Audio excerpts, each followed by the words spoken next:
राहुल गांधी को सूरत sessions court ने मानहानि का दोषी ठहराया और उसके बाद अब लोकसभा से उनकी सदस्यता जा चुकी है। अब कांग्रेस हाई कोर्ट में अपील के लिए जाने वाली है। ऐसे में केस से जुड़े कई सवाल खड़े हुए हैं।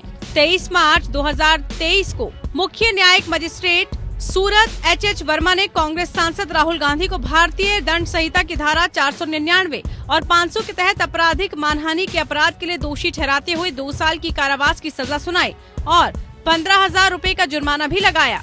अदालत ने 30 दिनों के लिए उसकी सजा को निलंबित कर दिया है, लेकिन उनकी सजा को नहीं और उसे अपने फैसले के खिलाफ अपील दायर करने में सक्षम बनाने के लिए जमानत दे दी है। मानहानि के इस विशेष मामले का एक असामान्य पहलू ये है कि याचिकाकर्ता पूर्णेश मोदी ने पिछले साल गांधी के मुकदमे पर उच्च न्यायालय से रोक लगाने की मांग की और लगभग 12 महीनों तक कार्रवाई में देरी करने में सफल रहे। आमतौर पर मामले में आरोपी कार्रवाई पर रोक लगाने की मांग करता है। 11 महीने के अंतराल के बाद शिकायतकर्ता 16 फरवरी 2023 को उच्च न्यायालय में रोक हटाने की मांग करते हुए कहा कि रिकॉर्ड पर पर्याप्त सबूत आ गए हैं। पूर्णेश मोदी का उस मुद्दे को फिर से शुरू करने का फैसला, जिसे उन्होंने खुद 1 साल के लिए रोक रखा था, राहुल गांधी द्वारा नरेंद्र मोदी पर तीखा हमला करने के बमुश्किल 1 हफ्ते बाद आया। तो आज जो मुद्दे आपके समक्ष हैं, उनके 2 व्यापक आयाम हैं। एक राजनीतिक है, एक कानूनी है। लेकिन राजनीतिक आयाम सबसे महत्वपूर्ण, सबसे व्यापक, सबसे अहम है। पहले मैं उसका जिक्र करूं संक्षेप में। पहला बिंदु उसका यह है कि जानबूझकर, बार बार, सोच समझकर, एक सूझे बूझे तरीके से इस सरकार ने हर गणतांत्रिक संस्था को खत्म करने का प्रयत्न किया है, उसको चोक करने का प्रयत्न किया है, उसमें रोकथाम करने का प्रयत्न किया है। सबसे बड़ी संस्था उनके मायने में जो उनके लिए बाधा है, वो है स्वतंत्र, निष्पक्ष, निडर बोलना, बोलचाल, जो हमारे संविधान की एक सजा याफ्ता सांसद को ट्रायल कोर्ट की सजा के खिलाफ स्थगन की एक विशिष्ट आदेश सुरक्षित करना होगा। अगर सूरत कोर्ट से लोकसभा सचिवालय को इसकी जानकारी भेजी जाती है और लोकसभा स्पीकर उसे स्वीकार कर लेते हैं तो सदस्यता खत्म हो जाती है। इतना ही नहीं, वो सजा खत्म होने के बाद 6 साल तक चुनाव भी नहीं लड़ पाएंगे। असदस्यता पर राष्ट्रपति की मुहर लगनी चाहिए, ऐसा अभी तक नहीं हुआ है।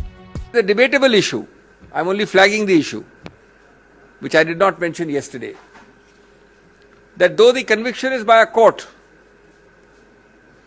in Rahul Gandhi's case, the disqualification under Article 103 of the Constitution has to be by the President of India. And under 103, the President of India has to first, before disqualifying Shri Rahul Gandhi, take an opinion, a recommendation from the Election Commission. अदालत में कांग्रेस की legal strategy क्या है, आइए समझें। आपराधिक मानहानि के मामले में बयान से बदनाम होने का दावा करने वाले व्यक्ति को ये साबित करना चाहिए कि व्यक्तिगत रूप से उनकी प्रतिष्ठा को कैसे नुकसान पहुंचाया। इस मामले में उन्होंने कहा कि ये शर्त पूरी नहीं होती है। सीआरपीसी की धारा 202 के तहत अधिकार क्षेत्र की प्रक्रिया को निर्देशित करता है, जिसका अदालत को पालन करना चाहिए। यहाँ बयान कर्नाटक में दिया गया और केस गुजरात में चला। आपराधिक मानहानि में दुर्भावनापूर्ण मंशा एक आवश्यक तत्व है। राहुल गांधी के 2019 के भाषण में ये साबित नहीं किया जा सकता है। सुब्रमण्यम स्वामी बनाम भारत संघ के मामले में सुप्रीम कोर्ट ने कहा कि निचली अदालत के न्यायाधीश पर सभी पहलुओं से शिकायत की जांच करने की जिम्मेदारी है। न्यायाधीश को सीआरपीसी की धारा 202 में नियोजित भाषा को भी ध्यान में रखना चाहिए, जो इस बात से संबंधित है कि जब अभियुक्त उस क्षेत्र से बाहर के स्थान पर रहता है जिसमें ट्रायल कोर्ट अपने अधिकार क्षेत्र का प्रयोग करता है, तो कैसे आगे बढ़ना है। 2005 में संशोधित किया गया था कि ये प्रावधान कहता है कि एक मजिस्ट्रेट के लिए एक आरोपी व्यक्ति के खिलाफ प्रक्रिया के मुद्दे को स्थगित करना अनिवार्य है जो मजिस्ट्रेट के क्षेत्र या अधिकार क्षेत्र से बाहर रह रहा है, जब तक कि वो आरोपों की जांच पूरी नहीं कर लेता। विजय धानुका और अन्य बनाम नजीमा मुमताज और अन्य केस में भी यही कहा गया था। आईपीसी की धारा 499 कहती है कि ये किसी कंपनी या किसी संघ या व्यक्तियों के ग्रुप के संबंध में लांछन लगाने के लिए मानहानि के बराबर है। हालांकि 2010 के एक महत्वपूर्ण मामले में सुप्रीम कोर्ट ने ऐसी शर्तें निर्धारित की जिनके तहत व्यक्तियों का एक ग्रुप मानहानि का आरोप लगा सकता है।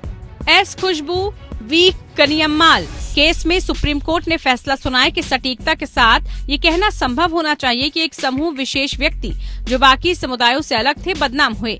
कहा जा रहा है कि मामले में ये तर्क देना मुश्किल है कि मोदी उपनाम वाले लोग एक समुदाय हैं जो दूसरों से अलग हैं और राहुल गांधी ऐसे समुदाय को बदनाम करना चाहते थे। सुब्रमण्यम स्वामी से संदर्भ में राहुल ने 3 व्यक्तियों का उपनाम लिया है, जिनमें से किसी ने भी मानहानि का आरोप नहीं लगाया। ऐसे में क्या मानहानि के आरोप लगाया जा सकता है, ये भी सवाल है। कुछ ऐसे तकनीकी पहलुओं जिनका राहुल के केस से जुड़े हैं, जिससे कोर्ट के अपील के दौरान उठाया जा सकता है। Bureau report, APN news.